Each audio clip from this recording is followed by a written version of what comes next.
Last time I was here as a guest of the Caravan of Dreams was in 1983. With me was my friend of many years, Brian Geisen. Painter, writer, musician, and raconteur extraordinaire. Boy, could he tell a story. His studies of North African music and magic, of Japanese and Arabic calligraphy, as well as his own painting and writing, were influential upon a whole generation of creative individuals who went on to launch the cultural revolution of the 60s and 70s. He was at ease with the Rolling Stones, the musicians of ancient Tijuca, with the princesses and duchesses of Europe, and the young emigres who flocked to the Beat Hotel in Paris in the 1950s.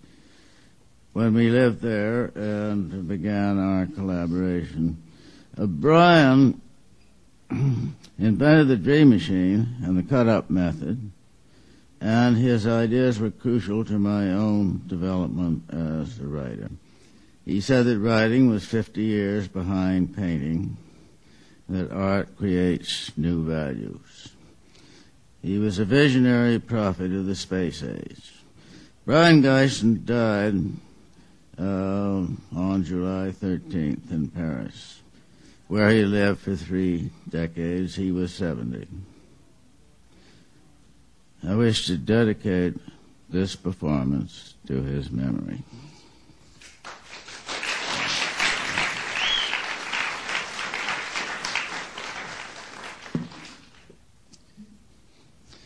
Well, I recall some time ago, I was trying to remember in my mind the 10 Commandments. I couldn't do it all. I could remember about 3 years. Thou shalt not beat thy neighbor's brains out,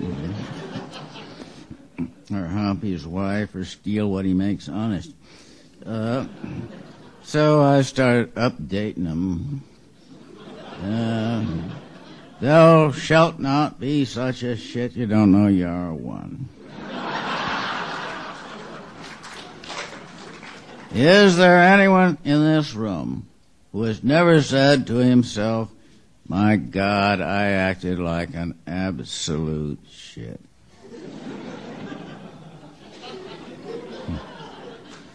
If so, let him stand forth, and we will acclaim a latter-day saint.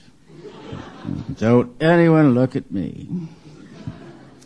I recall an interview with a Cretinous reporter, and he said, Mr. Burroughs, is there anything in your life you regret? Anything you would do differently if you had it to do over? I just looked at him with my mouth open. What did you say? No, don't repeat it.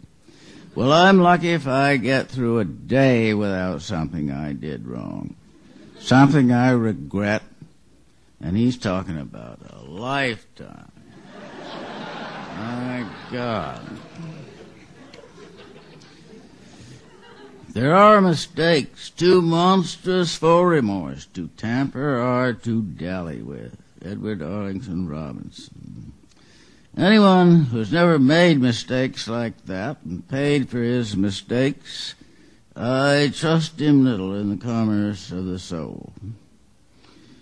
No experience.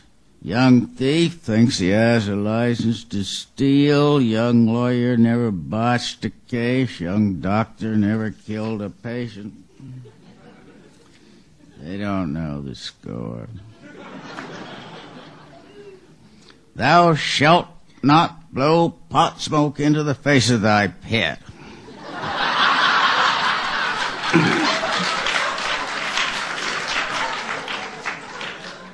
Does Hum want to get high? Oh, look, he's bombed.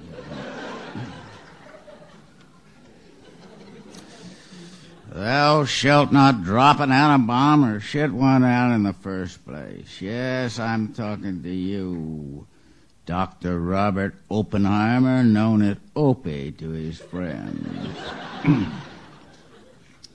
If you got an atom bomb for a friend, your only enemy is a dud. When Opie heard the good news about Hiroshima, he said, "Thank God it wasn't a dud." What God are you thanking for Hiroshima, Oppenheimer? And Truman said, "God has given us the atom bomb, and he will tell us how to use it." Oh, my God. Woo-wee. It is to be remembered that on the occasion of the first atomic explosion at Alamogordo, New Mexico, that translates more or less as fat soul. So on this fat occasion, Robert Oppenheimer, the founding father, entertained the possibility of a chain reaction that would ignite the atmosphere. "You're theorizing way over our heads, Oppenheimer," said the general, "and speaking for the Pentagon, I don't like it." And 20 years later, Opie still believed that nuclear fission would destroy the planet.